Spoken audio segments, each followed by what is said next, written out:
devouring light and sound. Thunder tore across the black sky as rancher Cole Maddox fought to keep his horse steady. He had been riding for hours, chasing a ghost rumor, a cursed ranch said to drive every owner insane. He didn't believe in curses, only in survival. But when the lightning flashed, he saw the outline of the house ahead, half buried in sand, leaning as if the desert itself wanted to swallow it whole. His gut twisted, but something in that storm called him closer, a voice softer than the wind but sharp enough to cut through the rain. Go deeper, make it quick inside. He froze. The voice wasn't in his head, it was coming from the house. He pushed the door open, the hinges crying like old bones, and the storm howled behind him before dying to a whisper. The air inside was warm, heavy with the scent of lavender and smoke. Then he saw her, a woman, no, a figure, lay sprawled by the hearth, her pale skin glowing faintly in the firelight. She was beautiful in a haunting way, her hair black as midnight, her eyes glistening like glass that had seen centuries. You shouldn't be here, she whispered, though her trembling hand reached toward him. Cole knelt beside her, heart hammering.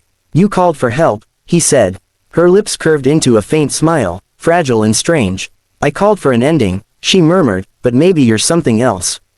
She told him her name was Seraphine, and the ranch had once belonged to her family, long before the curse took everything.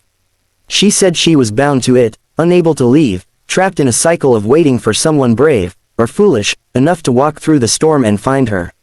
Cole tried to laugh it off. Curses are for fairy tales, he muttered, though the flickering shadows on the walls told him otherwise. Then the ground shuddered, and the fire dimmed. It's waking, she gasped, clutching his arm. You broke the stillness by coming here. Cole helped her to her feet, feeling warmth pulse beneath her skin, too alive, too real for a ghost. Her eyes met his. If you want to survive, you'll have to go deeper, she said. The curse lies beneath the house, and it feeds on every soul that lingers. He hesitated, torn between reason and something stronger, something ancient that pulsed in her voice. Together they descended through a trapdoor hidden beneath the floorboards, into a passage carved from stone. Strange symbols glowed faintly on the walls, breathing like living things. The air grew colder with every step, the silence pressing against his chest. What happens if I destroy it? Cole asked. Seraphine's voice was barely a whisper. Then I'll be free. Lightning struck above them, shaking the ground, and her hand gripped his. For a moment, the fear faded. Go deeper, she said again, her voice trembling but urgent. Make it quick inside, before it seals us both forever. He didn't understand what she meant, but he knew there was no turning back. Somewhere in that darkness, the curse waited for him, and so did the truth she was too afraid to say aloud. The deeper they went, the more the tunnel seemed to pulse with a life of its own. The walls breathed, and faint whispers echoed around them like the cries of forgotten souls. Seraphine moved ahead, her bare feet gliding silently over the stone, her figure illuminated by the faint blue light that poured from the symbols. Cole followed close behind, feeling the weight of unseen eyes pressing on his shoulders. He wanted to ask how long she'd been trapped down here, but her silence said enough, centuries, maybe. She wasn't human anymore. At the heart of the passage lay an ancient door carved from black oak. It was covered in symbols, each glowing like dying stars. This is where it began, she said softly. My father tried to bind the land's hunger with blood. Instead, he bound me. She turned toward him, her eyes shimmering. If the seal breaks, the desert will take everything. But if you destroy it the right way, her voice faltered, and for the first time he saw fear in her eyes. It might take me, too. Cole's chest tightened. He wasn't sure why he cared, why this strange woman from another time mattered so much, but she did. Then we'll find another way, he said. Seraphine shook her head. There is no other way. She placed his hand over her heart. It beat faster than any human's, pulsing with the rhythm of the land itself. You can end it, she whispered, but you'll have to trust me completely. The ground trembled again, dust falling from the ceiling like rain. Suddenly, the symbols flared to life, and the whispers turned into screams. A surge of heat filled the chamber. The door began to split, a black light seeping through the cracks. Seraphine gasped. It's waking. Her voice echoed with both terror and relief. Cole grabbed her shoulders. Tell me what to do. She looked up at him, tears of fire in her eyes. The curse feeds on regret. You have to give it hope instead. You have to believe in me. It sounded insane, but Cole closed his eyes and did exactly that. He pictured her free, standing in sunlight, smiling without fear. The light in the chamber changed, warmer, brighter, and for a moment, the air tasted of rain after drought. Seraphine screamed, her body glowing with unbearable brightness, and the dark door exploded in a flash of light. When Cole opened his eyes again, the chamber was silent. The walls no longer breathed. The symbols had gone dark. But Seraphine was gone. Cole stumbled back up to the surface, half expecting the ranch to be gone, swallowed by the desert. Instead, the first dawn in years broke across the land. The air was fresh, alive. The storm had vanished, leaving the sky painted in gold and crimson. The farmhouse stood whole again, windows gleaming, fields blooming where once there had been only sand.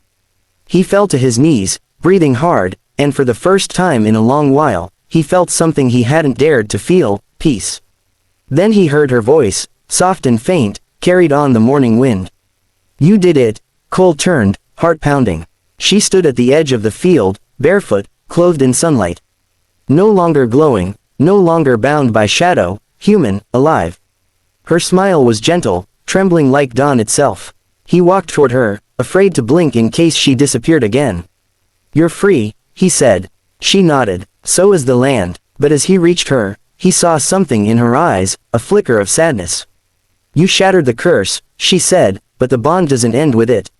He frowned. "What do you mean?" She touched his chest, over his heart. "Part of me lives in you now. The land chose you, just as it once chose me." The realization hit him like thunder. He had broken the curse, but in doing so, he had become its keeper. From that day on, the ranch thrived. Travelers came and went, always speaking of the kind-eyed rancher who could make barren soil bloom, who never aged, and who always stood at sunset watching the horizon, as if waiting for someone. They said the storms never came there again, that the wind carried music, and that sometimes, when the night was quiet enough, two figures could be seen walking side by side through the wheat, one mortal, one eternal. Cole never spoke of what happened beneath that house.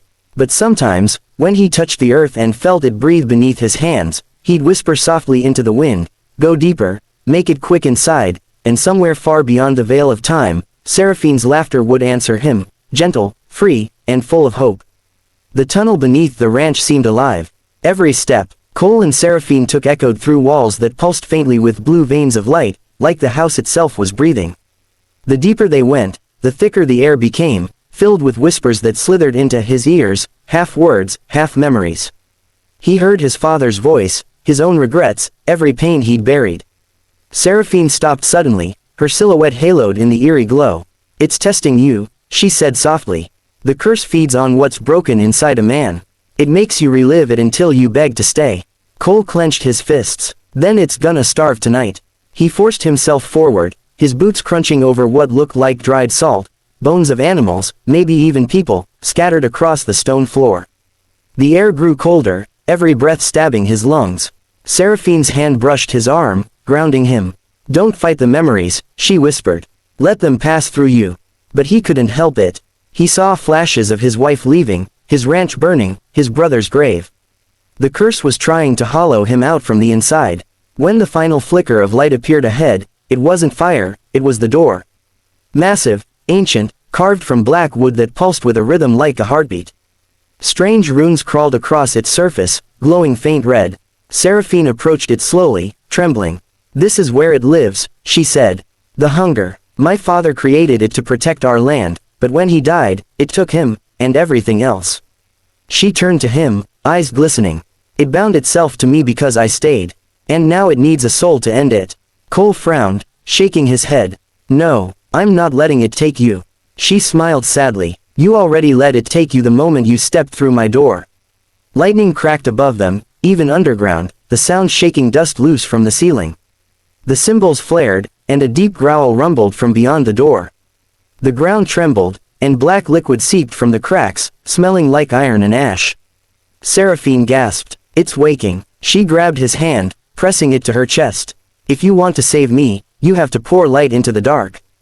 "Hope, Cole, that's the only thing this curse can't consume." He didn't understand, but something in her voice, something desperate and real, made him believe. He stepped closer to the door as the ground shook violently.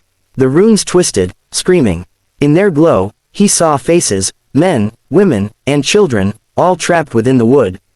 Their eyes flickered, begging to be free. Seraphine cried out, her body glowing brighter. Do it now, she shouted, before it takes me again. Cole pressed his hand to the door, feeling pain sear through his skin like fire. The curse roared, flooding his mind with visions, Seraphine bound in chains, crying out for help that never came. He grit his teeth. No more, he shouted. You don't win today. He focused on the memory of her smile, the faint warmth of her touch, the light in her eyes when she spoke of freedom. The red glow turned white, then gold, flooding the entire chamber. The whispers became screams, then silence. Seraphine fell to her knees, her body bathed in light that grew so bright he could barely see her. She looked up at him, tears sparkling on her cheeks. You did it, she breathed. The black door began to crack apart, disintegrating into ash. But before Cole could reach her, she whispered, Don't forget me, and her body dissolved into light, scattering like fireflies into the air. The chamber grew still. The curse was gone. Cole stood alone in the silence, his heart pounding in the darkness that now felt empty. The door was nothing but dust. The glowing runes faded one by one, leaving him in complete quiet. He fell to his knees, whispering her name, but only the echo of his voice answered. Somewhere far above, he could hear the faint rumble of rain, the first in years, falling softly on the ranch. The curse was broken, but so was he.